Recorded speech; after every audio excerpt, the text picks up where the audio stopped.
रायबरेली में शहर का सिकंदर बनने के लिए एक दूसरे में होड़ लगी है। यूपी निकाय चुनाव में किसका बजेगा डंका, किसकी होगी कुर्सी, कौन होगा शहर की सरकार का आला कमान, इसकी गुत्थी सुलझाने के लिए राजनीतिक गलियारों में चर्चाएं अब जोरों शोरों से चल रही हैं। निकाय चुनाव में जिस तरह से राष्ट्रीय पार्टियों से लेकर क्षेत्रीय पार्टियां अपने प्रत्याशी मैदान में उतारे हैं, वही निर्दलीय प्रत्याशी भी मतदाताओं को अपने पाले में लाने के लिए कोई कोर कसर नहीं छोड़ रहे हैं।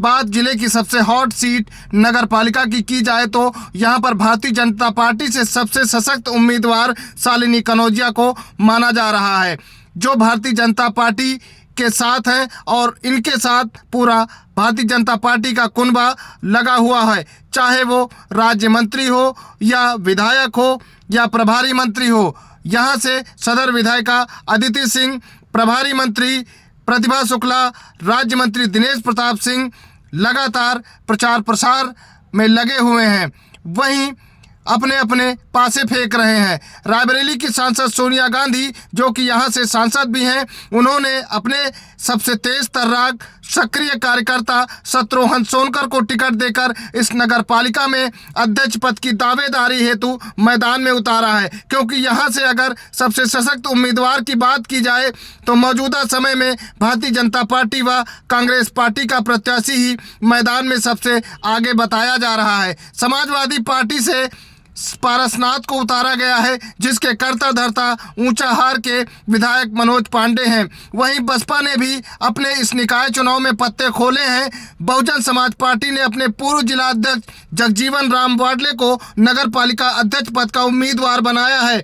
यहाँ भी कयास लगाए जा रहे हैं कि बसपा, सपा, कांग्रेस और बीजेपी में कौन यहाँ का सिकंदर बनेगा। अपना अपना नामांकन दाखिल करने के बाद जीत का दम भर रहे हैं। फिलहाल सबसे ज़्यादा लोगों में जो चर्चाएं हो रही उसमें नगर पालिका से बीजेपी, कांग्रेस या बसपा का कौन हकदार होगा, ये तो आने वाला वक्त बताएगा।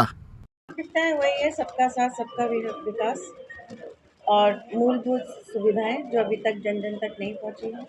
दूसरा, सरकारी योजनाएं जो अभी तक लोगों तक नहीं पहुंची हैं, उसको जन जन तक पहुंचाना, उसका लाभ देना।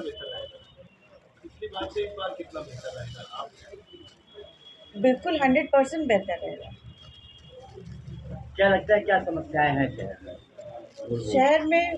बहुत सारी समस्याएं, सड़क है, पेयजल समस्या है, साफ सफाई की व्यवस्था है, ये सब सारी चीज़ें अच्छी मतलब अभी सुचारू रूप से नहीं है। और हमको इस नगर को एकदम सुव्यवस्थित सुचारू रूप से चलाना है, उसका विकास करना है और सौंदर्यीकरण पर भी दिमाग लगाना है, और जो भी दिक्कतें आती हैं उसको पूरा करना है। शहर के साथ साथ कुछ गांव भी जुड़े हैं, क्या इस बार गांव में भी आप बिल्कुल पहुंच बिल्कुल, पाएंगे? जो भी सब जगह विकास होगा, सबका कल्याण होगा।